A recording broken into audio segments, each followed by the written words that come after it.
ముఖ్యమంత్రి గారి ముఖం ఆనందంతో వెలిగిపోతున్నది. కానీ నాకైతే బలిక బక్రాన్ చూసినట్టు అనిపించింది. కానీ ఇక్కడ బలయ్యేది ఎవరు? తెలంగాణ ప్రజలు. తెలంగాణ ప్రజల యొక్క హక్కులు, గోదావరి నదీ జలాల్లో శాశ్వతంగా హక్కులు కోల్పోతాం. ఇది వాస్తవం, ఇది జరిగింది అక్కడ. ఎందుకంటే ప్రెస్ ఇన్ఫర్మేషన్ బ్యూరో తెలుగులో ఒక ప్రెస్ నోట్ ఇచ్చింది, ఇంగ్లీష్లో ఒక ప్రెస్ నోట్ ఇచ్చింది. మరి వాళ్ళు పర్టికులర్గా చెప్పడం జరిగింది, ఎజెండాలో బనకచర్ల ఇష్యూ చర్చించినాం, పవర్ పాయింట్ ప్రజెంటేషన్ కూడా ఇచ్చినాం అన్నటువంటి అంశం ప్రెస్ ఇన్ఫర్మేషన్ బ్యూరో చెప్పడం జరిగింది. బయటకు వచ్చి ప్రెస్ మీట్ పెట్టి దారుణంగా మన ముఖ్యమంత్రి గారు బుకాయిస్తున్నాడు, ఆయన బొంకుతున్నాడు. అరే జరగనే లేదు, వాళ్ళు అడిగితే కదా మేము కట్టేది. ఎంత దారుణం ఇది! ఇంత సిగ్గులేనితనం ఉంటుందా? ఇంత ఘోరం ఉంటుందా? ఇంత అన్యాయం ఉంటుందా? జరిగింది వాస్తవంగా. అక్కడ అంతమంది సీనియర్ ఆంధ్ర ఇంజనీర్లు ఉన్నారు, ఇక్కడ సీనియర్ తెలంగాణ ఇంజనీర్లు ఉన్నారు. జరుగుతున్నటువంటి నష్టమేంది, మీరు ప్రదర్శిస్తున్నటువంటి వైఖరేంది? ఇంత నాన్ సీరియస్గా ఉండేటటువంటి ముఖ్యమంత్రికి నిజంగా మన రాష్ట్రాన్ని పరిపాలన చేసే హక్కే లేదు. ముఖ్యమంత్రి గారు తక్షణమే రాజీనామా చేయాలని ఈ సందర్భంగా నేను డిమాండ్ చేస్తూ ఉన్నాను. ఇక ముఖ్యమంత్రి గారు ఇంకో మాట అంటాడు, ఆ మీటింగ్లో మేము 4 విజయాలు సాధించినామని చెప్తున్నాడు. ఆ 4 విజయాలు ఏంటిది? ఒకటి, టెలిమెట్రీకి సంబంధించినటువంటి ఇన్స్ట్రుమెంట్స్ మేము ఇన్స్టాల్ చేస్తామన్నారు. అందులో కొత్తదనం ఏం లేదు. ఫేజ్ 1 ఎప్పుడో స్టార్ట్ అయింది, ఇది ఫేజ్ 2. అది జరగాల్సిందే, కంటిన్యూషనే. అందులో విషయమే లేదు, ఆయన దాన్ని విజయంగా చెప్తా ఉన్నాడు. అదేవిధంగా ఇంకొక మాట, ఇక్కడ కృష్ణా రివర్ మేనేజ్మెంట్ బోర్డు విజయవాడలో పెట్టాలని కొత్తగా నిర్ణయం అయిందని చెప్తుండు. అందులో కూడా కొత్త నిర్ణయం ఏం లేదు, అది విభజన చట్టంలో ఉన్నటువంటి హామీయే. గోదావరి మేనేజ్మెంట్ బోర్డు హైదరాబాద్లో ఉంటే కృష్ణా రివర్ మేనేజ్మెంట్ బోర్డు ఆంధ్రాలో ఉంటుంది. అందులో పెద్ద విషయం ఏం లేదు, కొత్తది లేదు, ఈయన సాధించింది కూడా ఏం లేదు. ఇక శ్రీశైలం రిపేర్లు, మన భూభాగంలో ఉన్నటువంటి నాగార్జున సాగర్ని మనం రిపేర్ చేయాలి, వాళ్ళ భూభాగంలో ఉన్నటువంటి శ్రీశైలంను వాళ్ళు రిపేర్ చేయాలి. అది కూడా విభజన చట్టంలో ఉన్నటువంటిదే. ఇప్పుడు ఈయన కొత్తగా సాధించింది లేదు, తెచ్చింది లేదు. దాన్ని కూడా మా విజయం అని చెప్తా ఉన్నారు. ఇక 4వది ఆఫీసర్స్ కమిటీ. ఇది కూడా కొత్త విషయం కాదు. ఇదివరకు కూడా ఇదే నదుల అనుసంధానం విషయం జరిగినప్పుడు ఇప్పుడు కూడా ఆఫీసర్స్ కమిటీ వేసిరు, ఇప్పుడు కూడా ఆఫీసర్స్ కమిటీ వేసిరు.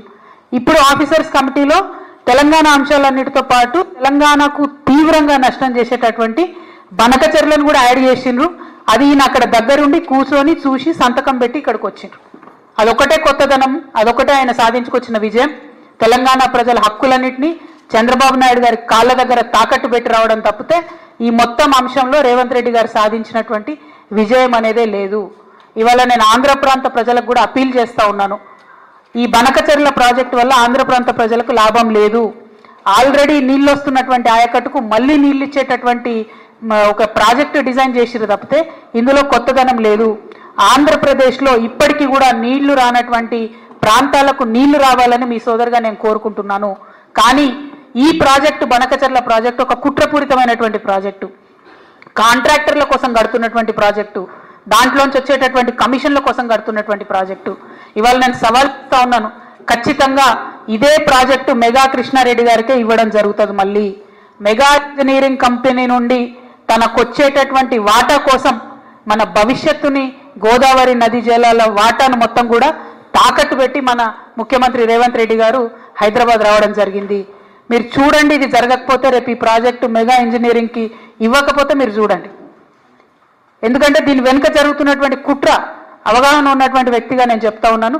ఖచ్చితంగా రేపు ఇదే జరగబోతా ఉంది. ముఖ్యమంత్రి గారు అక్కడికి పోయింది మెగా కంపెనీ కోసం. మెగా కంపెనీలో 85,000 కోట్ల ప్రాజెక్టులో ఆయనకు వచ్చేటటువంటి వాటా కోసం పోయిన తప్ప ఇంకో దానికి పోలే. ఇంకొక మాట, central water commission, Godavari river management board, Polavaram project authority, ఇవన్నీ కూడా Banakacherla project pre feasibility report అని ఉంటుంది, దాన్ని రిజెక్ట్ చేసినాయి. అయినా ఎందుకు పోయినరు, అయినా ఎందుకు కూర్చున్నారు? మళ్ళీ బయటకు వచ్చి ఏం చెప్తారు ముఖ్యమంత్రి గారు? ఇదంతా ఉట్టిదే, అనఫిషియల్, ఇది అనఫిషియల్ మీటింగ్ అంటారు. అసలు అనఫిషియల్ మీటింగ్ ఎందుకు లేదు? మరి అనఫిషియల్ మీటింగ్ 2 రాష్ట్రాల ముఖ్యమంత్రులు, ఒక జలశక్తి, కేంద్ర జలశక్తి మంత్రి ఉంటాడు, దానికి అఫీషియల్గా పిఐబి ఇస్తుందా రిపోర్టు? అంటే అఫీషియల్గానో అనఫీషియల్గానో మొత్తానికైతే చంద్రబాబు నాయుడు గారి ఎజెండా ఇంప్లిమెంట్ చేయడానికి పోయినరు తప్పితే ఇంకోటి కాదు అన్న విషయం ఇవాళ తెలంగాణ ప్రజలందరూ కూడా గమనించుకోవాలి. ఈయన చంద్రబాబు నాయుడు గారికి సర్ది మోస్తున్నాడు, తెలంగాణ బిడ్డలనేమో ఎండబెట్టేటటువంటి ప్రయత్నం చేస్తున్నాడు. ఈ వైఖరిని మేము తీవ్రంగా విమర్శిస్తూ ఉన్నాం. మేము తెలంగాణ జాగృతి నుండి, మీ అందరికీ తెలుసు, ఇదివరకు ఉమ్మడి ఆంధ్ర రాష్ట్రంలో ఉన్నప్పుడు కూడా పోలవరం ప్రాజెక్టు మీద న్యాయ పోరాటం చేసినాం. ఇవాళ మేము చూస్తున్నాం కాంగ్రెస్ పార్టీ తెలంగాణను ఫెయిల్ చేస్తున్నది. భారతీయ జనతా పార్టీ అయితే మాటనే మాట్లాడతలేదు. అందుకనే మాలాంటి సంస్థలు ఇప్పుడు ముందుకు రావాల్సినటువంటి అవసరం ఉన్నది. తెలంగాణ జాగృతి నుండి న్యాయ పోరాటం చేస్తాం. తప్పకుండా బనకచర్ల ప్రాజెక్టును ఆపి తీరుతామని కూడా ఈ సందర్భంగా మేము తెలియజేస్తా ఉన్నాము.